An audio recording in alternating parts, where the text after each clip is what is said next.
Bring in Deputy Treasury Secretary, my good friend Michael Faulkender.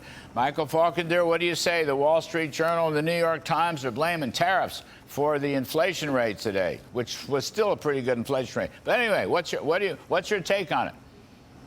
Larry, I think your riff nailed it, but let me add a couple more things in there. We need to remember that, we did have the 12-day war in Iran, between Israel and Iran, during that month. And so if you look at the oil price hike, the energy price hike, it's largely attributable to that, which of course has come back down since since the president intervened and resolved that situation. And then the other big contributor to inflation continues to be housing, which we know is measured with a lag, and oh, by the way, has no tariff implications to it. So if you look at the actual biggest contributors, and then let me add one more thing, is that if you look at the core CPI number, it came in below expectations. It came in at only 0.2.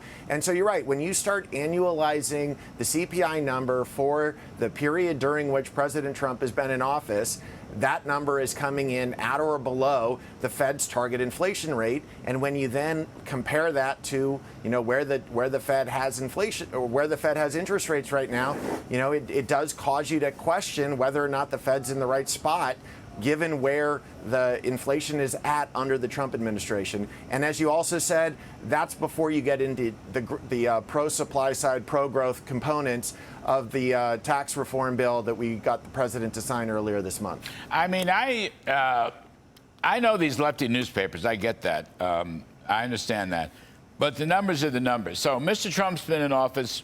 He was sworn in, January 15th, and was inaugurated. So I use January as a base. 5 months. February, March, April, May, June. Okay, is that 5 months? I get that right? The inflation rate on the CPI is 1.8% at an annual rate. That's it. 1.8% at an annual rate. Tariffs or no tariffs, 1.8% at an annual rate. And at 80,000 prices, you're an economist. You used to teach school at Maryland before you took this lofty position you have now. You're an economist. Some prices rise every month and some prices fall every month, but the index is hardly moving.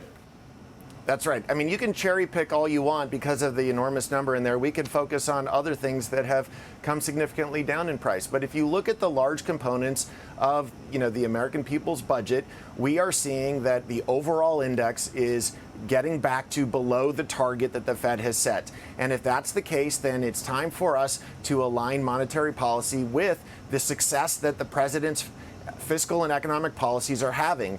And we need to recognize that the numbers that are coming in, as you said, the data that is showing up in what people are actually paying at the grocery store, at the pump, and at the mall is coming back down to where the inflation target is. And so, the president's economic plan is working. And as we get this bill implemented, Larry, as you know, my job for the first 6 months of this administration was to get that reconciliation bill to the president's desk. The next 6 months, it's about getting that bill implemented so that the American people can start realizing the success of the president's economic agenda. Mike Faulkender, it's just 30 seconds, last 30 seconds. Deputy Secretary Faulkender, do you think that the Federal Reserve Board and Jay Powell have conformed in their building, which is $700 million overrun, have conformed to the National Capital Planning Commission specifications? Do you think they have? Larry, I think that Russ Vought asked excellent questions of the chairman as to whether or not the plan that he is implementing and overseeing is aligned with the plan that they have submitted.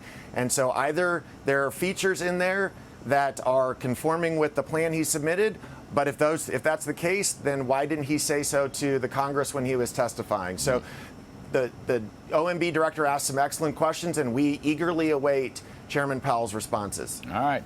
Thanks much, Deputy Treasury Secretary Michael Faulkender. We appreciate it very